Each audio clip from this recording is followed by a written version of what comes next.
ఈ ప్రపంచంలో ఎవరినైనా నువ్వు గౌరవించు, కానీ అందరికంటే ఎక్కువ గౌరవించగలిగినది, అర్హత కలిగినది తల్లి మాత్రమే. తల్లి తర్వాత నువ్వు ఎవరినైనా గౌరవించు. చాలామంది పిల్లలు తల్లి అంటే లెక్కుండదు, తల్లి మాట లెక్కుండదు, నువ్వు మెంటల్, నువ్వు పిచ్చి, నీకు చదువు లేదు, నీకు తెలివి లేదు, నువ్వు మాట్లాడొద్దు అని పక్కింటోళ్ళు, ఆ ఇంటోళ్ళు, ఈ ఇంటోళ్ళు చెప్తే ఎంతో చక్కగా వింటూ ఉంటారు. అది ఫూలిష్నెస్, బుద్ధిహీనత. పరుల మాటలు వినేసి తల్లిదండ్రులను త్రోసివేసేవారు బుద్ధిహీనులు, జ్ఞానము లేనివారు. తల్లి చదువు లేనిదైనా జ్ఞానము లేనిదైనా నీవు ఆమెను గౌరవించాలి. హల్లెలూయా. ఆమె గౌరవించ తగినది, అర్హురాలు, అంతే. ఆమె అర్హురాలు, నువ్వు తప్పక గౌరవించవలసిందే.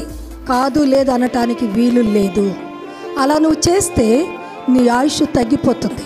తల్లి ప్రేమిస్తూనే ఉంటుంది, క్షమిస్తూనే ఉంటుంది. అందుకే తల్లి క్షమించినంత ఈ ప్రపంచంలో ఏ కుమారుని, ఏ కుమార్తెను మరొకరు క్షమించరు. భర్త క్షమిస్తాడా? అక్కలు క్షమిస్తారా? చెల్లెళ్ళు క్షమిస్తారా? తమ్ముళ్ళు క్షమిస్తారా? లేదు. తల్లి క్షమించినంతగా ఎవరు కూడా నిన్ను, ఈ లోకంలో ఉన్న ఏ పురుషునైనా ఏ స్త్రీనైనా తల్లి క్షమించినంతగా మరెవరు క్షమించరు. ఎవరో ఉంటారు దుర్మార్గులైన తల్లులు, లేరని నేను చెప్పను, కానీ చాలా తక్కువ మంది అలాంటి దుర్మార్గులైన తల్లులు ఉంటారు. కానీ 90% తల్లి తన బిడ్డలను క్షమిస్తుంది, ప్రేమిస్తుంది. హల్లెలూయా.